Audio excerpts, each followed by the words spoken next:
Alors que le Canada court à sa perte et qu'on se dirige tout droit vers une récession sans précédent, un homme pense différemment et veut emmener du changement. Pour la première fois, je reçois Maxime Bernier, chef du Parti politique du Canada, le Parti populaire du Canada. Bienvenue à Radio Unicité, Monsieur Bernier.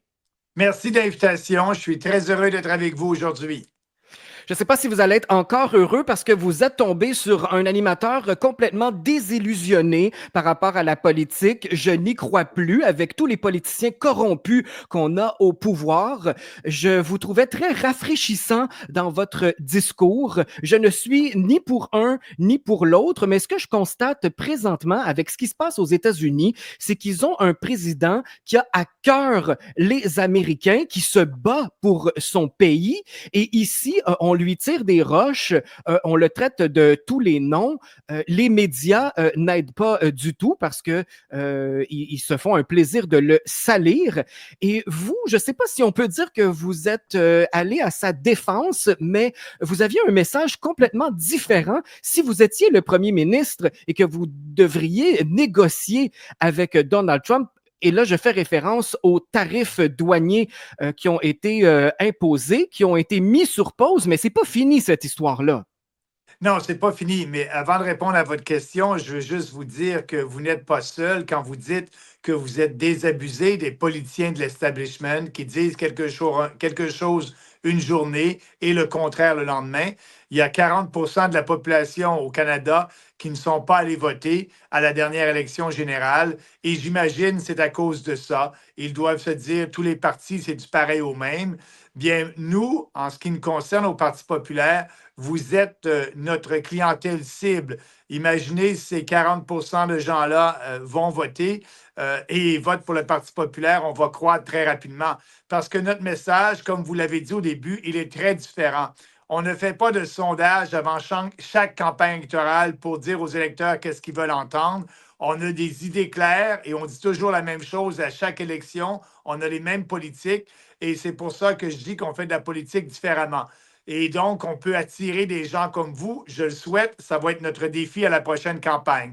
Ceci étant dit, pour répondre à votre question, oui, j'ai trouvé ça tout à fait stupide et le mot est pas trop fort pour décrire la réaction des politiciens, que ce soit au provincial Legault, que ce soit au fédéral Poilievre, Trudeau, Carney, Freeland et au Québec aussi nos politiciens du Bloc québécois. Ils sont prêts à entrer dans une guerre commerciale avec les États-Unis, imposer dollar pour dollar des tarifs aussi. Ce qu'ils ne s'aperçoivent pas, c'est que le président Trump utilise ça comme outil de négociation. Et ce que je m'aperçois, c'est que ces politiciens-là n'ont pas lu le livre de Donald Trump lors de la négociation, lors LART de la négociation. Ils ne l'ont pas lu parce qu'il fonctionne comme ça dans ces négociations, essayer de déstabiliser ses opposants, les critiquer et pour essayer d'avoir une meilleure entente et d'avoir des compromis de leur part. Et nous, on embarque dans le jeu et on dit qu'on va imposer des tarifs. Autrement dit, qu'on va faire mal aux Canadiens. Et vous l'avez dit d'entrée de jeu dans votre question, on s'en va en récession. Les chiffres aujourd'hui ne confirment peut-être pas que le Canada et le Québec est en récession, mais lorsqu'on va voir dans quelques mois, on va s'être aperçu que la récession a peut-être commencé il y a déjà un mois. Et là, ils veulent empirer la chose en imposant des tarifs parce que les tarifs, c'est nous qui allons les payer. C'est les consommateurs québécois et canadiens qui vont payer les tarifs que nos politiciens veulent imposer. Parce que les tarifs que Trump impose, je l'ai bien dit sur X, c'est les Américains qui vont payer ces tarifs-là. Là. Ce n'est pas les Canadiens. Et Trump, moi, ce que je dis, il faut lui dire qu'on est prêt à s'asseoir à la table de négociation parce qu'il fait ça pour réouvrir les discussions de l'entente de libre-échange. Ces discussions-là sont supposées débuter en 2026, mais Trump veut que ça débute maintenant. Donc, on doit dire au président Trump, on va s'asseoir à la table de négociation, on est prêt à négocier, on va avoir une entente qui est bon pour vous et bon pour nous. On comprend que la sécurité des frontières est importante pour vous et ça l'est aussi pour nous. Ce que je trouve extraordinaire dans tout ça, c'est que nos politiciens à Ottawa ont décidé de travailler maintenant dans l'intérêt des Canadiens en disant au président Trump, on va sécuriser la frontière, on va lutter contre les drogues, contre le blanchiment d'argent, on va s'assurer d'être plus sévère envers le crime. Et ça, normalement, si vous êtes un élu au Parlement du Canada, ça devrait être votre première priorité Exactement. de travailler pour l'intérêt de vos propres citoyens. Mais là, c'est immoral ce que nos politiciens de l'establishment ont fait. Ils ont mis en priorité l'intérêt des étrangers au Canada avec cette politique d'ouverture des frontières, payer des logements à ces immigrants-là, pas immigrants, des étrangers, des migrants, dans des hôtels, ça nous coûte une fortune et ils mettent finalement le bien-être des étrangers avant le bien-être des Canadiens. Et là, Trump, bien, en disant qu'elle a imposé les tarifs, fait en sorte de réagir nos politiciens de l'establishment qui commencent maintenant à prioriser les Canadiens parce que les politiques de Trudeau et de Poilievre ont causé finalement une crainte à la sécurité nationale pour les Américains avec ces illégaux-là qui traversent la frontière du Canada aux États-Unis.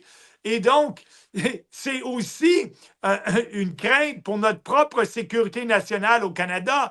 Oui. Donc, là, avec la menace de tarifs, on a des politiciens qui, d'un côté, font la bonne chose pour les Canadiens en serrant la frontière puis en prenant au sérieux l'immigration illégale, mais d'un autre côté, ils nous nuisent en disant qu'ils vont imposer d'autres tarifs au lieu de s'asseoir à la table de négociation.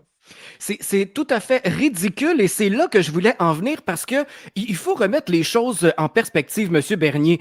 Le but d'émettre des tarifs comme ça de la part du président Trump, c'était pour contrer le trafic de drogue, en particulier de fentanyl. Donc, c'était pas pour commencer une guerre commerciale. Les Québécois, les Canadiens ont rien compris. Ils se mettent à boycotter les produits des Américains. C'est pas la chose à faire. La chose à faire, vous venez d'en parler, c'était de sécuriser les douanes pour éviter le trafic de fentanyl, pour éviter l'immigration illégale. Et là, j'entends tout de suite les gens dire oui, mais c'est juste 1% de fentanyl qui est exporté aux États-Unis. C'est faux, Monsieur Bernier. On a eu comme nouvelle, il n'y a pas si longtemps, qu'il y avait assez de fentanyl ici au Canada pour tuer le pays au grand complet. Ce n'est pas que 1%. Bien, vous avez raison. 1%, c'est ce qu'on a attrapé. C'est la pointe de l'iceberg. On Mhm. sait que les matières premières pour fabriquer le fentanyl proviennent de la Chine par bateau au port de Vancouver. Et il y a des usines de fentanyl à Vancouver et aussi dans la région de Toronto. La GRC le sait. Donc, on produit et on utilise la frontière canadienne vers les États-Unis, qui est une passoire, pour passer ce fentanyl aux États-Unis.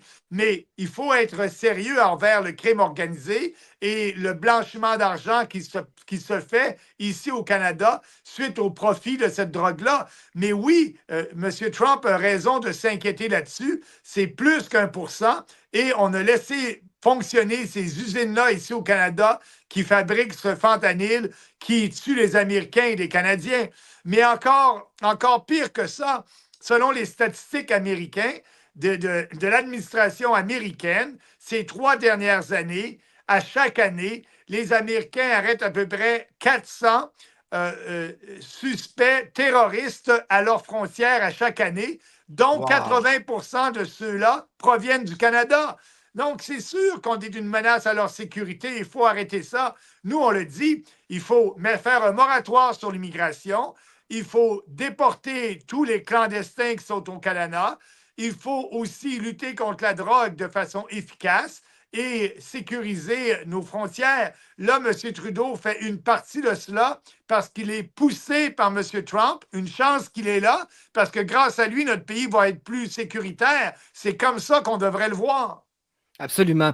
Monsieur Bernier, je vous cite, grâce à Elon Musk, beaucoup de gens aux États-Unis, mais aussi au Canada, réalisent combien de leurs impôts sont gaspillés sur des folies woke dans d'autres pays. Nous aurions économisé environ 5 milliards de dollars chaque année si le Parti populaire du Canada avait été élu en 2019. Il y a un grand ménage qui est fait en ce moment aux États-Unis. Ça vous inspire? Ah, absolument. Nous, on a ça dans notre plateforme depuis 2018. Par exemple, les folies qu'on voit aux États-Unis, c'est l'aide internationale, USAID. Et on voit que ce n'est pas de l'aide vraiment qui va aux plus démunis ou pour aider lorsqu'il y a une catastrophe environnementale. Ça, c'est la propagande woke. On a vu les genres de programmes, c'est du gaspillage. Et au Canada, c'est la même chose. Nous, on est le seul parti qui prône pour abolir, et oui, je dis bien abolir l'aide internationale, et on peut économiser de 5 à 10 milliards de dollars par année en faisant ça. Puis là, les gens vont dire, ah, mais M. Bernier, il faut aider les pays les plus pauvres. La meilleure façon d'aider les pays les plus pauvres, c'est en arrêtant l'aide internationale à ces dictatures-là. Et eux, ça va les forcer à adopter des politiques qui vont promouvoir le libre marché, le développement économique et la liberté économique. Mais oui, le Canada peut être là lorsqu'il y aura un désastre humanitaire. Oui, le Canada va aider. Ou lorsqu'il y aura une catastrophe humanitaire, oui, on va aider à la pièce. Mais il faut abolir cette aide internationale-là. Écoutez, on donne de l'argent à une banque de développement chinoise. On donne de l'argent pour construire des routes en Afrique. On a des routes ici au Québec qui mériteraient d'être reconstruites. Vraiment. On a de l'argent qu'on donne aussi pour lutter contre les changements climatiques en Afrique. Pensez-vous vraiment qu'un dictateur africain va utiliser l'argent pour lutter contre les changements climatiques? Bien non. Et d'ailleurs, il n'y a pas d'urgence climatique. Donc oui, c'est pour ça que j'ai écrit ce X ou ce tweet pour expliquer aux gens qu'ici aussi au Canada, il faut faire le ménage. Absolument. Monsieur Bernier, moi, je veux discuter d'une préoccupation personnelle. Je fais partie de la communauté LGBT. Je trouve qu'elle a été détruite ces dernières années. On se sert de la communauté pour arriver à des fins d'un agenda qui ne me convient pas. Je trouve ça tout à fait ridicule. Maintenant, le gouvernement veut injecter de l'argent pour contrer la haine qu'ils ont eux-mêmes propagée avec leur diversité, leur inclusion à tout prix. Est-ce que vous pouvez me donner un mot là-dessus parce que je crois qu'on est en train de s'entretuer dans cette même communauté-là. Je me fais traiter d'homophobe parce que je trouve que ça en est trop. C'est utilisé à toutes les sauces et j'avais une belle communauté où il faisait bon vivre. C'est vrai qu'il faut continuer de se battre pour nos droits, mais là, ils utilisent ça. Moi, j'appelle ça l'argent rose. Elle est utilisée à toutes les sauces et ça ne me plaît pas du tout. Mais oui, le gouvernement fédéral n'a pas à promouvoir la vie sexuelle des gens.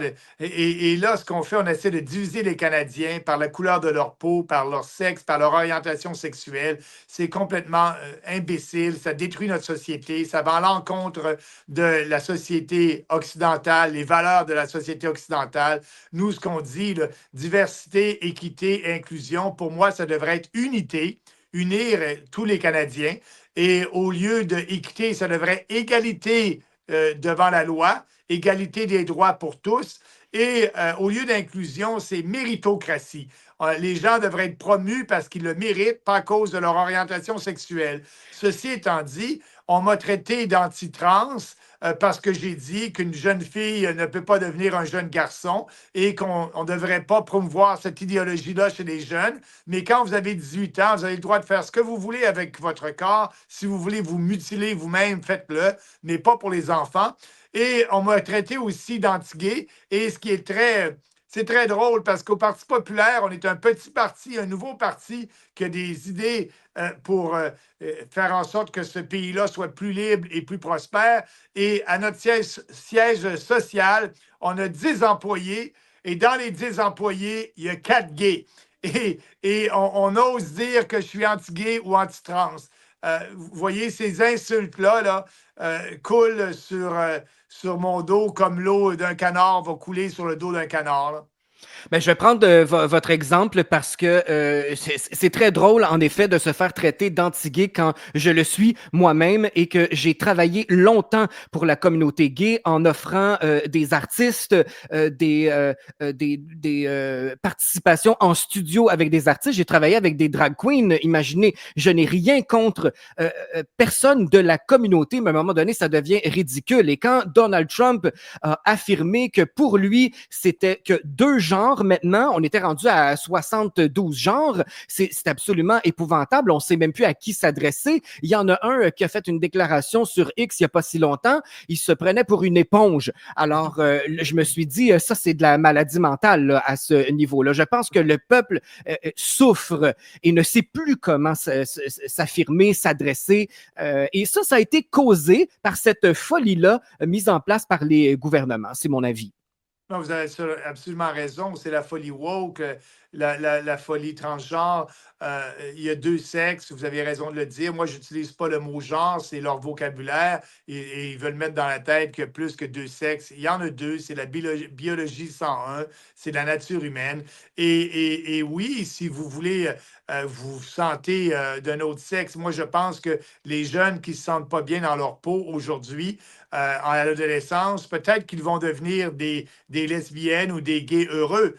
Pourquoi essayer de pousser la transition, entre guillemets, et mutiler le corps? Parce que ça arrive, on donne des bloqueurs d'hormones de croissance aux jeunes sans le consentement des parents. Imaginez, un jeune en bas de 18 ans ne peut pas conduire une voiture, ne peut pas aller dans un bar, et on va lui permettre de décider avec des pseudo-psychologues que oui, c'est correct de prendre des bloqueurs d'hormones qui vont avoir un effet pour toute sa vie.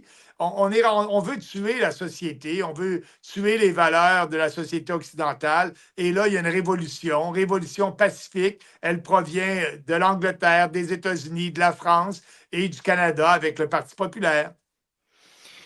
En tout cas, j'espère que ça va se replacer. J'ai deux questions qui me restent avant de terminer, Monsieur Bernier.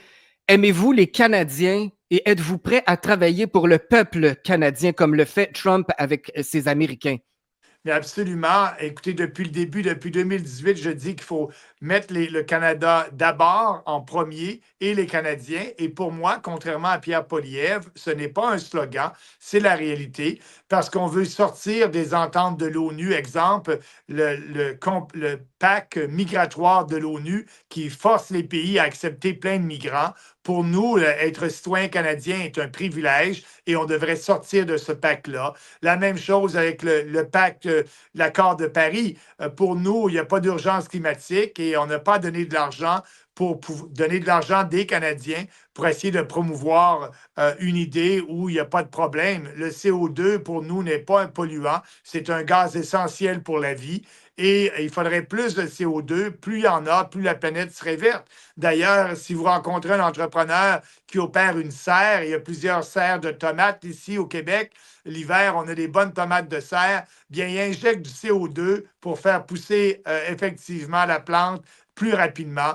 Donc, il y a plein de folies comme ça. On lutte contre ces folies-là. On est pour le gros bon sens. Et oui, on veut mettre les Canadiens d'abord. On veut baisser les taxes et les impôts. On veut s'assurer d'avoir un budget équilibré. On va arrêter les folies woke. On va se concentrer sur le Canada et on va arrêter de donner de l'argent. Par exemple, en Ukraine, ce que Poilievre demandait à Trudeau d'en donner encore plus. Le Canada a donné plus de 15 milliards de dollars de notre argent qu'on n'a pas. On le paye actuellement avec la taxe d'inflation. On a donné de l'argent. Donc, en faisant ça, on ne met pas le Canada en premier, les Canadiens. On se préoccupe de la situation d'un autre pays, l'Ukraine, qui est une démocratie, oui, mais une démocratie corrompue. Donc, c'est ça pour nous, mettre le Canada d'abord et les Canadiens d'abord. Et c'est pour ça qu'on appelle notre parti le Parti populaire, le Parti du peuple. Merci infiniment, Monsieur Bernier, d'avoir répondu à mes questions et d'avoir clarifié plusieurs choses avec tout ce qui se passe en ce moment, non seulement au Canada, mais aux États-Unis qui nous influencent énormément. C'était Maxime Bernier, chef du Parti populaire du Canada. Je vous souhaite le meilleur. Merci et à plus tard.